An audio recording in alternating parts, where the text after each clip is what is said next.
수립 승인의 공청회 기본계획은 관리계획은 어떻게 돼 있죠? 입안 결정의 열람 그렇게 한다고 그랬죠. 그럼 이렇게 절차상의 차이가 나는 이유가 뭐라고 그랬습니까? 구속력 여부가 달라서 차이가 발생한다 그렇게 배웠던 거죠. 그럼 구속력 여부가 달라서 이렇게 차이점이 발생한다면 결국 이 양자의 차이점이 뭐냐라고 했었을 때는 우리가 뭐죠? 구속적 비구속적 행정의 구별의 실익이 어디에 있다고 그랬습니까? 바로 권리 구제 절차를 둘 거냐 두지 않을 거냐의 문제점이 생긴다고 그랬죠. 그래서 도시관리계획은 구속력이 있다 보니까 나중에 잘못됐을 때 행정쟁송의 대상이 되는 것이 되고, 그 다음에 도시기본계획은 뭐예요? 행정쟁송의 대상이 되지 않는다 그렇게 돼 있다는 거죠. 이게 이제 차이점이라고 말하는 거죠. 그래서 여러분들도 거기 자료 12, 13페이지 또는 14페이지에 걸쳐서 그 제일 마지막 칸에 정리해 드린 거죠. 거기 보시게 되면은 세 가지 행정계획상의 이제 차이점이라고 해서 비교 대상으로 지난주에 정리를 해드렸던 내용이 있었습니다.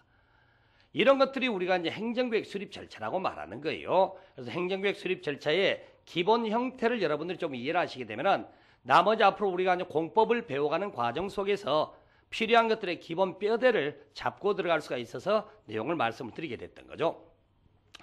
자, 여러분 오늘은 교재를 가지고요. 어떤 면에서 이제 법조문을 읽는 어떤 요령이라든지 하는 것을 조금 여러분 익혀보셔야 됩니다. 그래서 교재에 쓰여 있는 모든 내용을 여러분이 아는 게 아니라 그 내용의 조문 등의 특징을 좀 알고 공부를 하시라고 해서 자, 지금부터는 해당되는 조문들 몇 가지 점검을 좀 하겠습니다. 자, 보시게 되면은 여러분 교재 40페이지에 해당되는 부분이네요. 교재 40페이지를 가시게 되면은 거기 이제 첫 번째 광역 도시계획부터 나오고 있는데 가급적이면은 제가 말씀드린 단어 밑줄을 그으라고 말씀드릴 테니까 그런 것에만 밑줄을 긋고 나머지는 그냥 넘어가는 거예요. 그래서 여러분들이 공부 양을 지금부터 줄여가면서 핵심 키워드를 찾고 들어가야 된다는 얘기죠. 그래서 그런 내용에서 이제 말씀을 드리겠습니다. 자, 거기 제1절의 광역도시계획이라고 해서 거기 네모 박스 안에 개념 설정이 되어 있죠. 광역도시계획이란 광역계획권의 장기발전 방향을 제시하는 계획을 말한다 그렇게 되어 있죠. 거기서 중요한 단어가 뭐냐? 광역계획권이라는 단어에 밑줄 그으세요. 광역계획권 이렇게. 언니가 시험에 그렇게 나왔죠. 광역도시계획은 광역시의 장기발전 방향을 제시하는 계획이다라고 해놓고 틀렸다 그렇게 처리를 했다고요. 그럼 묻고자 하는 포인트가 뭔지를 아셔야죠. 광역도시계획 광역이라는 글자가 있다고 해서 광역자치단체에서 수립하는 계획이다 말하고 서로 다르다는 얘기예요. 특별시가 됐든 광역시가 됐든 광역자치단체 안에서 그 관할구역 안에서만 수립하는 계획이면 그게 뭐가 되는 거죠? 그것은 도시기본계획이 돼버린다는 거죠. 관할구역 하나짜리가 돼버리면은. 근데 여기서는 둘 이상의 영역에서 수립하는 계획을 말한다고 그랬죠? 그래서 광역계획권의 광역도시계획이 나와야 된다는 얘기죠. 이런 걸 지금 시험에서 묻는 거예요. 그 다음에 거기 이제 저 아래쪽에 내려가서 광역계획권 지정권자가 나오네요. 광역계획권 지정권자가 누구라고 그랬습니까? 같은 도의 관할구역 안에서는 도지사가 거기 네모 박스 안에 있습니다. 밑에 있는 거. 그 다음에 이제 둘 이상의 시도에 걸쳤다면 국토해양부 장관이 그렇게. 지정권자가 누구냐면 아시면 되는 거예요. 이렇게. 그래서 반드시 인접한 둘 이상의 영역에 걸쳐서 광역계획권을 지정할 수 있다라고 했다는 거죠. 바로 이제 그거 기억을 하시면 되고. 그 다음에 2번, 3번에 지정 요청, 지정 절차 있는데 크게 의미는 부여하지 마세요. 그래서 광역도시계획, 광역시설 등의 설치가 필요한 지자체장들이 광역계획권 지정을 요청을 합니다. 그럼 오른쪽에 넘어가서 지정권자로서 도지사나 국토해양부 장관이 일정한 절차에 따라 광역계획권을 지정을 해주는 거예요.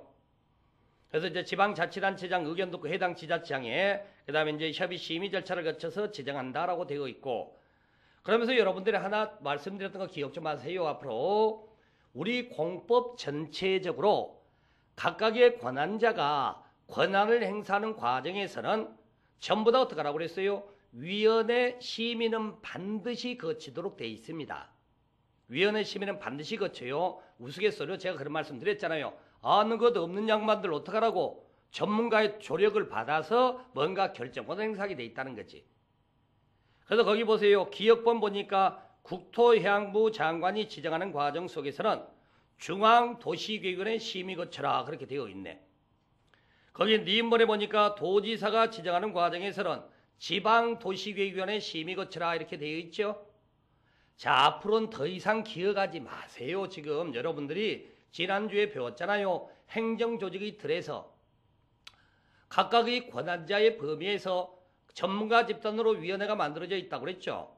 중앙행정기관장이 결정하는 과정에서는 중앙위원회, 지방자치단체장이 결정하는 과정에서는 지방위원회, 그게 시도지사면은 시도위원회가 될 것이고 시장군수면은 시군구위원회가 되는 거니까. 그래서 그런 것들은 이제 앞으로 여러분들이 앞으로 여러 차례 많이 나오니까 그걸 개별적으로 기억하는 게 아니라는 것을 확인용으로 지금 말씀드리는 거예요. 그 다음에 거기 2번에 통보라는 것도 있습니다. 자, 이건 여러분들이 법률이라고 이해하지 마시고 상식으로 받아들이셔야 될 거니까 말씀드릴게요. 자, 봅시다. 광역계획권 지정이 필요했어요. 그래서 누군가가 요청을 했답니다. 그러면 이제 요청을 받은 자가 일정한 절차를 거쳐서 지정을 했어요. 지정을 한 다음에는 지정권자 책상 서랍 안에 넣어놓으면 되는 거죠. 요청한 사람 되돌려줄 필요 없나요? 책상 서랍 안에 넣어놓으면 어떡합니까? 요청한 자에게 그 내용을 알려줘야 되겠죠? 요청한 자에게. 그게 통보라는 거예요. 이건 우리가 법 조문의 내용이라고 이해하지 마시고 법이라는 것도 결국엔 상식의 범위에서 이루어지는 것들이니까 통보는 당연히 해줄 거라는 거지. 법률상의 절차로서 나열은 되어 있지만 여러분이 굳이 기억해야 될 만큼의 내용은 아니었다는 거죠. 그래서 이런 것 표현을 하자면은 시험에 묻지도 않습니다. 시험에 묻지 않으니까 지정 요청이 있고 지정된 다음에는 다음 단계 통보해 주겠죠. 바로 그렇게 이해하시면 되는 거예요. 그 다음에 거기에 3번에 지정의 효력. 여러분들이 앞으로 이제 교재를 읽어보는 과정에서요. 이렇게 효력이라는 단어가 붙어있는 내용들이 나오면은 한 번 정도 관심을 갖고 읽으세요. 우리가 이제 법이라는 게 요건과 효과를 배우는 거죠. 그렇지만 공법적 시각에서는 요건보다는 무엇이 더 중요하다고 말씀드렸어요? 효과 부분이 중요하다고 말씀드렸죠. 효과 부분이. 그래서 효과 부분이 중요하기 때문에 바로 효력에 관계되는 것을 한 번 정도 읽어보면 좋다라는 거죠. 그래서 거기 지정의 효력을 보니까 광역계획권의 지정은 광역도시계획 수립한 전제로서 행정의 상호 간의 내부적 행위에 불과하다고 광역계획권을 지정하는 것 자체는. 그러다 보니까 광역계획권이 지정이 됐다 하더라도 광역계획권 범위 안에 사는 주민들에게는 아무런 제한을 가하는 게 없습니다. 구체적 행위 제한이 없다라는 거죠. 그러다 보니까 이제 구속력이 없는 행위다라고 말하게 되는 거죠. 일반 국민과는 무관한 거예요. 광역계획권 지정 자체에 대해서만큼은 바로 그런 표현이 거기 들어가 있고, 그 다음에 광역도시계획의 내용이라고 되어 있죠. 광역도시계획의 내용이 필요한데 그 당의 광역계획권 지정 목적에 따르는 지정 목적에 이루는 데 필요한 정책 방향이란 단어 보이죠. 거기다 밑줄 한번 그어봅시다. 정책 방향. 우리가 광역도시계획이라는 게 광역계획권의 장기 발전 방향을 제시하는 계획이라고 그랬죠. 그러다 보니까 이제 방향성이 들어가야 된다는 얘기야. 광역 도시계획 아니라 방향성이 들어가는 거고, 그러면서 광역도시계획의 내용으로서 거기 네모 박스 안에 1번부터 5번까지 쓰여져 있죠. 1번부터 5번까지 쓰여져 있는데 이제 우스갯소리지만 들어보세요. 광역도시계획의 내용이란 것 하나하나가 비구속적 행정계획이라고 칭했으니까 여러분에게 직접적으로 관련성이 없는 거란 얘기죠. 그렇죠? 여러분에게 직접적으로 관련성도 없는 내용 알아서 어디다 쓰시고 싶어요? 다시 말씀드리면 이 광역도시계획의 내용은 여러분에게 행위 제한을 하는 내용이 아닙니다. 그래서 이러한 내용들은요. 모르는 게 정신건강에 좋아. 모르는 게 정신건강에. 달리 표현드리면 시험에 나올 일이 없다는 말하고 똑같은 말이에요.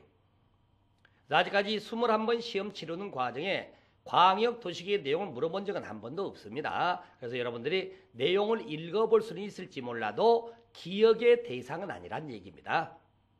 바로 그런 틀에서 이제 그 내용을 여러분이 한번 생각해 보시기 바라고. 그 다음에 2번 광역도시계획 수립 기준입니다. 수립 기준 누가 정한다고 배우셨어요? 배우신 분들? 국토해양부 장관이 정한다. 그렇게 나가야 되겠죠. 그래서 여러분들 거기 혹시 그 자료 가지신 거 9페이지 한번 봐보세요. 자료 9페이지를 보시게 되면은요, 지난주에 받으신 자료 있죠? 거기 보시게 되면은 우리 공법에 공통적인 부분들이 좀 있다고요. 그런 것들을 한꺼번에 좀 정리를 하고 공부를 하시게 되면은 개별적인 내용을 여러분이 따로 정리를 안 해도 된다는 얘기죠. 그래서 거기 9페이지에 해당되는 부분에 세 번째 칸이 3번이라고 쓰여 있는 거죠. 우리 공법 전체적으로 공부하는 과정에서요, 행정계획의 수립 기준이라든지, 그 다음에 거기 4번에 뭐 지형도면의 작성 기준, 6번에 있는 개발밀도 관리구역 지정 기준 하는 단어 보이시죠? 그래서 수립 기준, 지정 기준, 작성 기준 등을 대해서는 뭐 대통령령으로 정하는 바에 따라 마지막에 누가 정한다라고 표현되어 있습니까? 국토해양부 장관이 정한다. 그렇게 되어 있다고요. 그래서 어떠한 것을 국토해양부 장관이 정하냐, 무슨 광역도시냐, 도시기본계획이냐 이런 거 따지지 마시고요. 그냥 수립기준, 지정기준, 작성기준을 누가 정하냐는 지문이 나오게 되면 전부 다 누구예요? 무조건 국토해양부 장관이라고. 그러면 여러분들이 그 밑에 13번에 있는 것처럼 개발행위 허가 기준에 대해서는 대통령령으로 정한다는 표현이 있는데 이건 여러분들이 다른 표현입니다. 혼동하시면 안 돼요. 우리가 법률이 있죠. 법률은 일반적인 내용을 담고 있고 그 일반적인 내용들 중에서 뭔가 구체적이고 상세한 내용은 보통 시행 내용에다가 위임을 하게 된다고.